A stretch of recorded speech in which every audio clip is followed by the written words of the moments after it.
আসসালামু আলাইকুম ভিউয়ার্স, সবাই কেমন আছেন? আশা করি সবাই অনেক ভালো আছেন। আজকে আপনাদের সামনে একটি রেসিপি নিয়ে চলে আসলাম, সয়াবিনের তরকারি। আমি পার্সোনালি যেভাবে রান্না করি সেই প্রণালীটা আপনাদেরকে দেখাচ্ছি। তো প্রথমে আমি সয়াবিনগুলোকে আধা ঘন্টা ভিজিয়ে রেখেছিলাম। তো এরপরে সয়াবিন এবং কিছু আলু আমি ভেজে নিয়েছি, দেখতে পাচ্ছেন। এরপরে আমি সয়াবিনগুলো রান্না করার জন্য প্রথমে কড়াইয়ের মধ্যে সরিষার তেল দিয়েছি, আর সাথে দিয়েছি কিছু পেঁয়াজ কুচি, রসুন কুচি ও জিরা দিয়ে আমি এগুলোকে হালকা করে ভেজে নিচ্ছি। সয়াবিন সরি সরিষার তেলটা খুবই খাঁটি ছিল, তো এই কারণে দেখতে পারতেছেন কেমন ফেনা ফেনা হচ্ছে। তো এবার আমি দিয়ে দিচ্ছি গুঁড়ো মশলাগুলো, সব রকমের গুঁড়ো মশলাগুলো দিয়ে আমি সুন্দরভাবে পেঁয়াজ রসুনটাকে কষিয়ে নিচ্ছি। তো যত ভালোভাবে কষাবেন রান্নাটা খেতে আসলে তত বেশি মজা হবে। তো আমি একটু সময় হাতে নিয়ে আস্তে আস্তে করে কষিয়ে নিচ্ছি সবগুলো। কালারটা আপনারা দেখতে পাচ্ছেন। এভাবে বেশ কিছুক্ষণ আমি এগুলোকে ভাজা ভাজা করে কষিয়ে নিব এবং কষানো হয়ে গেলে এর মধ্যে আমি ভেজে রাখা সয়াবিন এবং ভেজে রাখা আলুগুলো একসাথে দিয়ে দিব। দিয়ে এখন আমি এগুলোকে আস্তে আস্তে নাড়তে থাকব।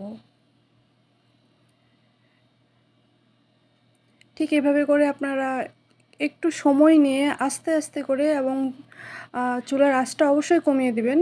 আঁচটা কমিয়ে দিয়ে এভাবে করে আপনারা নাড়তে থাকবেন, দেখবেন এটা সুন্দরভাবে কষানো হয়ে যাবে।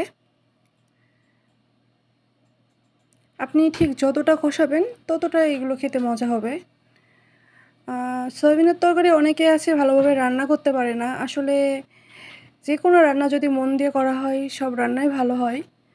আর প্রস্তুত প্রণালীটা আমাদেরকে ধাপে ধাপে অনুসরণ করতে হয়, তাহলে এই রান্নাটা আরও বেশি ভালো হয়।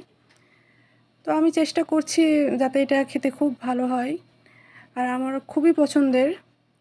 তো দেখতে পাচ্ছেন এটা আমি প্রায় ভাজা ভাজা করে নিয়েছি।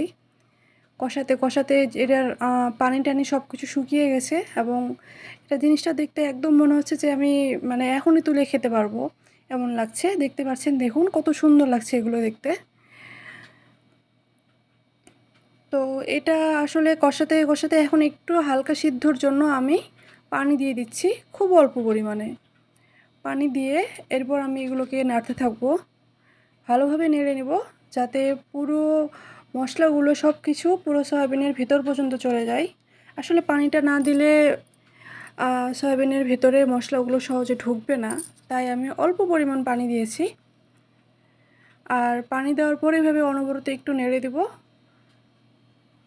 যত ভালোভাবে নাড়বেন তত ভেতরে যাবে মশলাগুলো, আর খেতেও মজা হবে। তো আমি ঢাকনা দিয়ে ঢেকে দিয়েছিলাম। তারপরে ঢাকনা তুলে দেখছি যে পানিটা প্রায় শুষে নিয়েছে সয়াবিনগুলো। সয়াবিন কিন্তু অনেক বেশি পানি শুষে, তাই পানির পরিমাণটা সেভাবে দিবেন।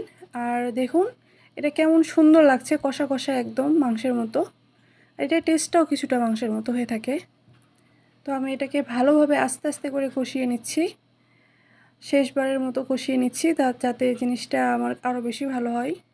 এখন আমি তরকারিটাকে তুলে নিয়েছি, দেখুন বাটিতে কতটা সুন্দর লাগছে দেখতে, এবং খাবারটা আসলে অনেক ভালো হয়েছিল।